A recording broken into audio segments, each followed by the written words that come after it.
ध्यान से देखिए, शक्ति दुबे के जो मेंस में नंबर हैं वो है 843 और यहाँ पर आज की डेट में कोमल पूनिया के जो नंबर हैं वो है 856 और उसके बावजूद भी इनकी रैंक जो है वो फर्स्ट देखने को मिलेगी और इनकी रैंक जो है वो आप लोग को छठी देखने को मिलेगी। साथ ही साथ में इंटरेस्टिंग चीज क्या है, अगर मैं आप लोगों को बात करूं टॉप 10 रैंक में, रैंक नंबर 2 और रैंक नंबर 3 के नंबर इक्वल है, रैंक नंबर 5 और रैंक नंबर 6 के नंबर इक्वल है, रैंक नंबर 7 और रैंक नंबर 8 के नंबर इक्वल है और रैंक नंबर 9 रैंक नंबर 10 के नंबर इक्वल है। यानी कि आज की डेट में कितना गला काट कंपटीशन है आप लोग यहां पर देख सकते हैं। इक्वल इक्वल नंबर आप लोगों को देखने को मिल रहे हैं अगर यहां पर आप लोग इस चीज का एनालिसिस करोगे। ये तो आप लोग को पता ही है कि यूपीएससी का जो फाइनल आप लोग का सिलेक्शन होता है वो यहाँ पर इन पेपर के बेसिस पर आप लोग को देखने को मिलता है। तो यहाँ पर एस से जीएस 1 2 3 4 इसी के साथ में ऑप्शनल के 2 पेपर और टोटल मिलाकर होता है 1750। यानी कि जो ये मेंस के मार्क्स मैं आप लोगों के बता रहा हूं, अगर इनके हिसाब से टॉपर आप लोग देखेंगे, कोमल पूनिया है अब की बार की टॉपर इकोनॉमिकली वीकर सेक्शन से। पर लेकिन इंटरव्यू में इनको ठीक नंबर नहीं मिले, जिसकी वजह से यहाँ पर बाजी मार गई यहाँ पर शक्ति दुबे, जिनके 200 नंबर देखने को मिल रहे हैं। पर टॉप 10 में अगर आप लोग देखोगे इंटरव्यू के टॉपर कौन है यहाँ पर, ये रैंक नंबर 7 और इसी के साथ में रैंक नंबर 4 आप लोग को यहाँ पर देखने को मिलेंगे कि जो इंटरव्यू के हिसाब से टॉपर है, जिनके सबसे ज्यादा इंटरव्यू में मार्क्स आप लोग को देखने को मिल रहे हैं। तो ये जो पर्टिकुलर लिस्ट है यहाँ पर यूपीएससी के द्वारा आप लोगों के साथ में शेयर की गई है। तो यहाँ पर आप लोग इस लिस्ट को देखकर एक एनालिसिस कर सकते हैं कि भाई आज की डेट में कहां पर कितना फोकस आप लोगों को करना है, क्योंकि फर्स्ट से लेके एंडिंग कैंडिडेट तक सबका एक एनालिसिस आप लोगों को देखने को यहाँ पर मिल रहा है कि किसके कितने नंबर आप लोगों को रिटर्न में, इंटरव्यू में, फाइनल और क्या रैंक आप लोग यहाँ पर निकल कर आ रही है। एक बात आप लोग ध्यान से देखिए, टोटल मिलाकर जो मार्क्स है टॉपर के वो है 1043 और अगर ध्यान से देखेंगे यहाँ पर टोटल अगर आप लोग जोड़ेंगे ये है 2025। यानी कि 50% से बस कुछ ही ऊपर अगर इंसान लेकर आ रहा है तो वो टॉप 1 रैंक का यहाँ पर हकदार बन जा रहा है। तो इससे आप लोग अंदाजा लगाइए कि किस लेवल पर आप लोगों को अपने प्रिपरेशन को लेकर चलना है। अभी मैं आप लोगों को कुछ इंटरेस्टिंग फैक्ट्स और बताऊंगा जिससे आप लोग चीजों को कनेक्ट कर पाएंगे। अगर दो कैंडिडेट के मार्क्स इक्वल आ जाते हैं तो फिर किस बेसिस पर आप लोग यहाँ पर ये बोलते हो कि किसकी रैंक ऊपर होगी। तो इसके लिए यूपीएससी ने यहाँ पर दो कंडीशन रखी हुई है कि ये दो कंडीशन यहाँ पर फुलफिल करनी होती है। अगर किसी इंसान के यहाँ पर अगर इक्वल मार्क्स होते हैं तो ये बोला जा रहा है कि उनके कंपलसरी पेपर और पर्सनैलिटी टेस्ट के मार्क्स को एक साथ में जोड़ लिया जाए। तो जिस भी स्टूडेंट के मार्क्स जो है वो सबसे ज्यादा होंगे दोनों में इसमें मिलाकर, उसको हायर रैंक दे दी जाएगी। पता चला इन दोनों को मिलाकर भी इक्वल बन गए यहाँ पर कि भाई साहब इक्वल मार्क्स आ रहे हैं। तो फिर बोला गया कि अगर ऐसी कंडीशन बनती है तो फिर ये देखा जाएगा कि कौन सा कैंडिडेट सीनियर है। एज में जिसकी बेसिकली एज ज्यादा होगी उसको फिर यहाँ पर ये अलाउ कर देंगे कि उसकी रैंक आप लोग को ज्यादा देखने को मिलेगी। तो ये कंडीशन आप लोग समझ सकते हैं। तो ये पॉइंट आप लोग यहाँ पर ध्यान रखिएगा। और जो मैं वर्ड यूज कर रहा हूँ कंपलसरी पेपर, तो कंपलसरी पेपर में आप लोगों को एस से जीएस 1 2 3 ये आप लोगों को देखने को मिलता है 4 तक का।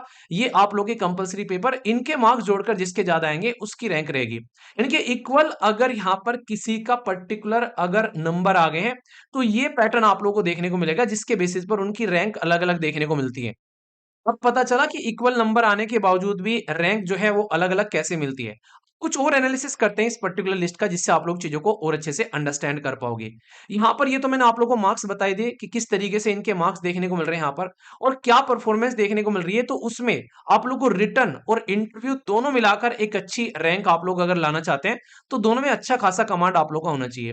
अब इंपॉर्टेंट बात सोचो कि अगर आप लोग आज की डेट में इंटरव्यू को अगर सिस्टमेटिक वे में लेकर चलते हो तो यहाँ पर 200 प्लस मार्क्स तक इंटरव्यू में लोगों के आ रहे हैं। किसी के सोचो 170 आ गए और किसी के यहाँ पर 210 आ गए। तो इतना बड़ा डिफरेंस क्रिएट हो जाएगा। वो हो सकता है कि बंदा जो है उसको उसकी मनपसंद सर्विसेज ही ना मिले।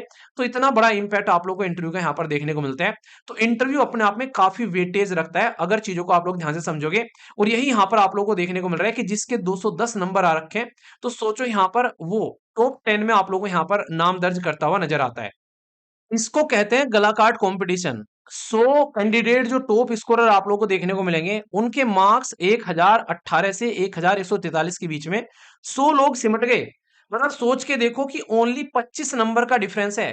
तो एक-एक नंबर कितना इंपॉर्टेंस रखता है आप लोग यहाँ से समझ सकते हैं कि उस कैंडिडेट ने जिसने यहाँ पर अगर सोचो मैं तो ये सोच रहा था कि अगर 25 नंबर अगर किसी को इंटरव्यू में कम मिले होंगे तो भाई वो लिस्ट से बाहर है यहाँ पर अगर आप लोग चीजों को ध्यान से देखोगे। तो ये सबसे ज्यादा खतरनाक चीज है यहाँ पर। मेजोरिटी कैंडिडेट जो सिलेक्ट हुए हैं उनके मार्क्स जो हैं वो 800 के ऊपर आप लोगों को देखने को मिल रहे हैं। फाइनल स्कोर में जो डिफरेंस नजर आ रहा है वो आप लोगों को देखने को मिलेगा बहुत ही नैरो है।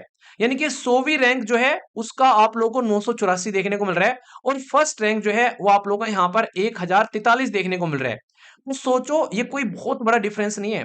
तो इसीलिए कहते हैं कि एक-एक नंबर जो है वो आप लोगों को यहाँ पर आप लोग की रैंक या फिर लिस्ट के अंदर और बाहर करने की क्षमता रखता है यूपीएससी की। जब आप लोग प्रिपरेशन करते हैं इतनी एक्यूरेसी आप लोगों को यहाँ पर देखने को मिलती है अगर ध्यान से देखोगे लिस्ट को उठाकर। तो अब इम्पोर्टेंट पॉइंट क्या है यहाँ पर, रिटर्न जो है वो आप लोग का सिलेक्शन करवाएगा, पर लेकिन अगर आप लोग को रैंक अच्छी चाहिए तो इंटरव्यू आप लोग की रैंक को जो है वो बढ़ाएगा यहाँ पर।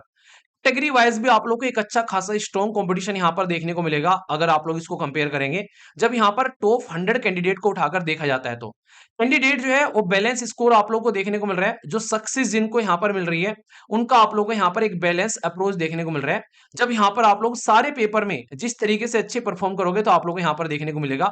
और फोकस क्या है आप लोग का, अगर बोलूं तो ऐसे पेपर, साथ ही साथ में आप लोग का GS4 एथिक्स बोलो और ऑप्शनल यहाँ पर ये आप लोग के मेक और ब्रेक पॉइंट आप लोग को देखने को मिलेगा यहाँ पर। अगर इनको आप लोग प्रिपरेशन में इंपॉर्टेंस दोगे तो ये आप लोग को कहीं ना कहीं लिस्ट में बहुत ही अच्छी पोजीशन पर ले जाकर रख देंगे।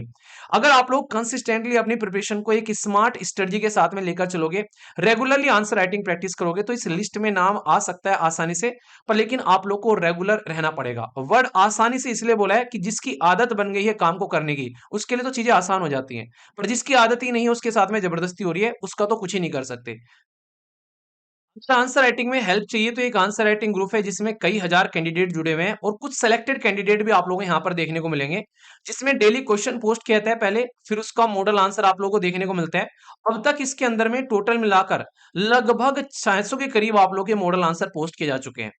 डिटेल में आप लोग का मॉडल आंसर रहता है। प्रॉपर आप लोग को पहले क्वेश्चन दिया जाता है, उसकी आप लोग को अपने आप से प्रैक्टिस करनी है। इसके बाद में फिर आप लोग के लिए मॉडल आंसर आता है। तो यहाँ पर उन कैंडिडेट के साथ भी आप लोग यहाँ पर अपने पर्टिकुलर मार्क्स जो हैं वो एक पर्टिकुलर आप लोग जो आंसर है वो आप लोग मैच कर सकते हैं कि कितना अच्छे से आपने लिखा है, और मॉडल आंसर तो आप लोग का रहता ही है। तो इसको आप लोग पार्टिसिपेट करिए रेगुलर, इसमें आप लोग आंसर लिखिए। ये एप्लीकेशन पर जाकर आप लोग कनेक्ट कर सकते हैं इस पर्टिकुलर ये जो ग्रुप के साथ में।